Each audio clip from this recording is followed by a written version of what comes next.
mais como autoajuda ou como conteúdo informativo? Porque a gente sabe que isso existe, né?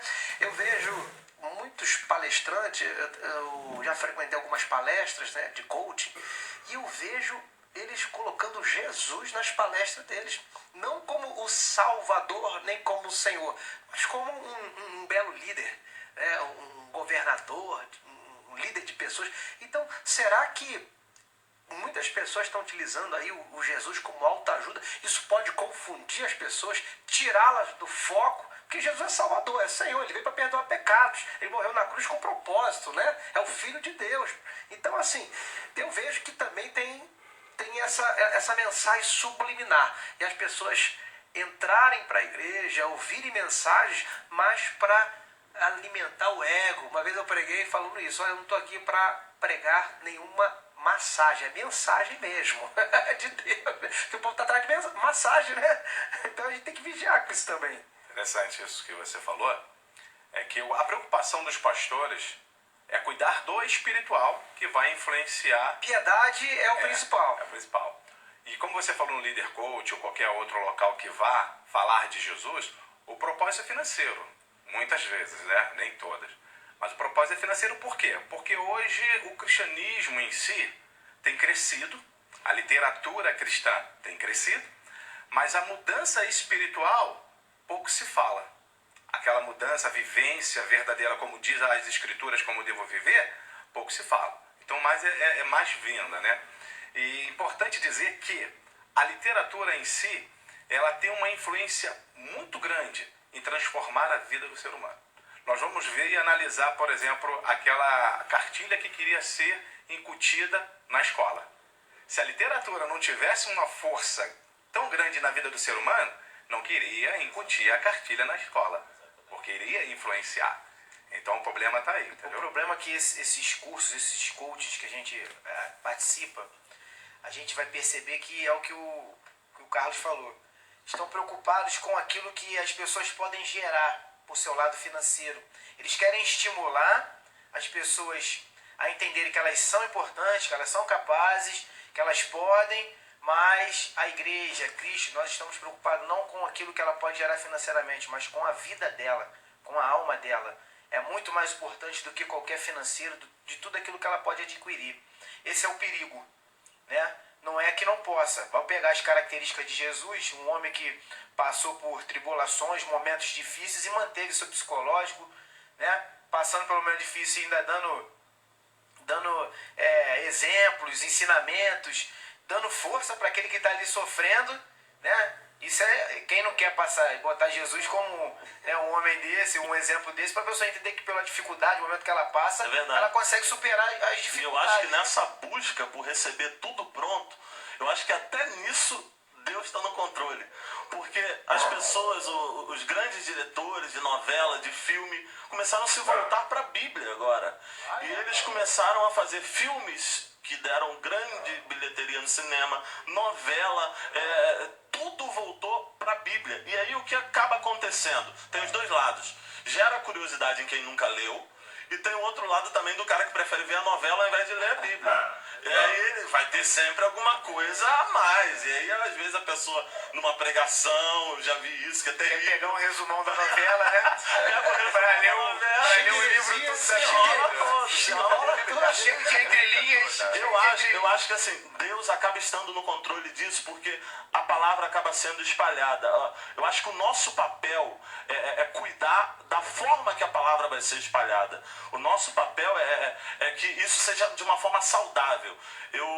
Uma vez liderava jovens, eu queria fazer aquele departamento, ganhar mais jovens, fazer crescer. Eu vi um pastor falar uma coisa interessante. Ele falou: todo organismo vivo cresce. Agora, a tua tarefa é se preocupar com a saúde que ele vai crescer. Se preocupa se vai crescer de forma positiva ou negativa.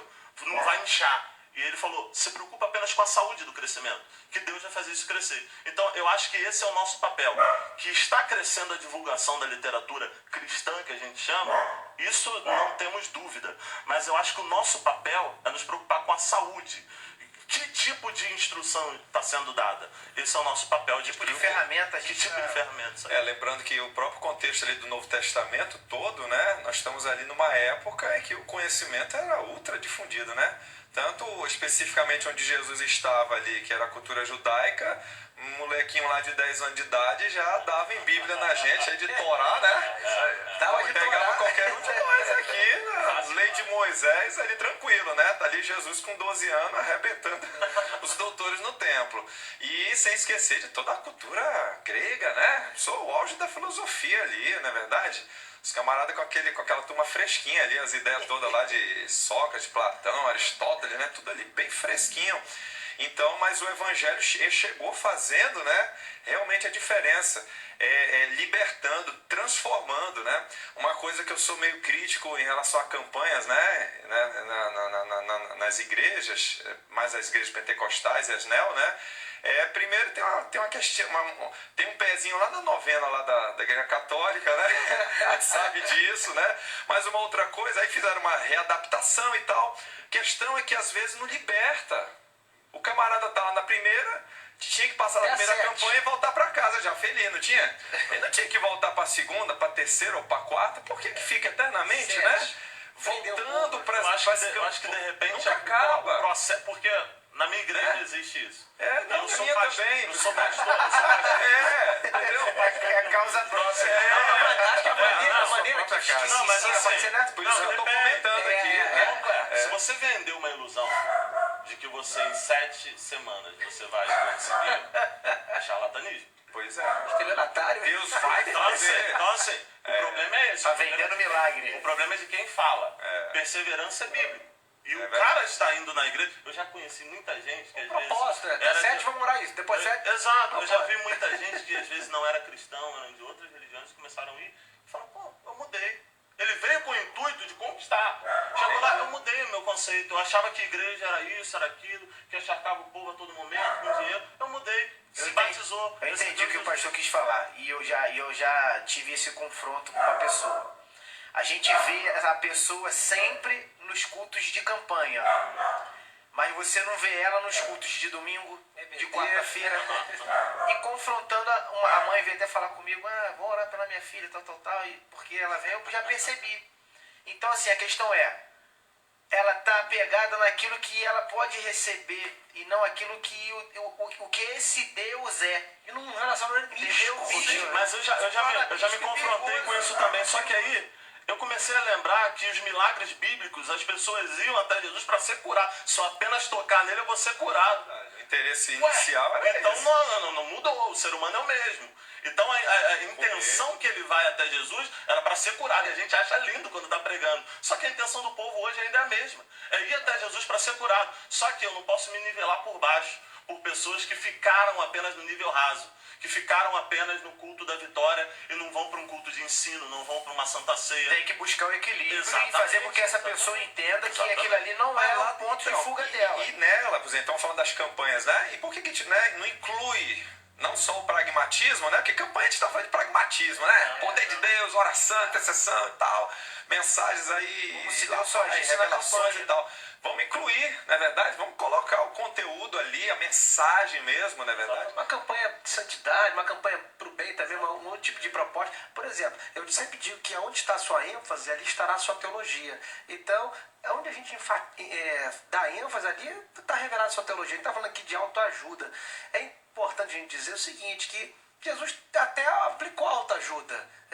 A Bíblia também fala isso no Antigo Testamento, ser forte e corajoso. É o quê? Isso é para o cara...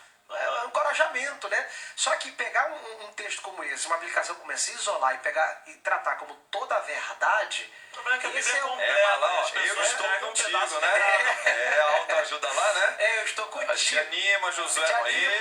Eu serei contigo, como foi com Moisés, né? Não é o cara de si próprio ali, né? O problema é isso, né? Tirar o foco de Cristo, né? O problema da autoajuda é a pessoa achar que Deus precisa de ti, Deus depende de você. Existe função de você. Dentro da você que existe autoajuda, função dele. mas a pessoa entender que ela não vai resolver o problema dela ali.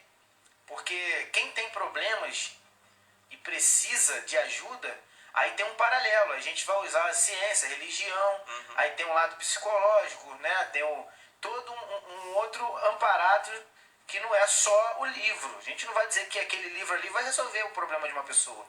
Né? Então essa é a questão da autoajuda. A gente passa por momentos difíceis, a Bíblia vai te dar ela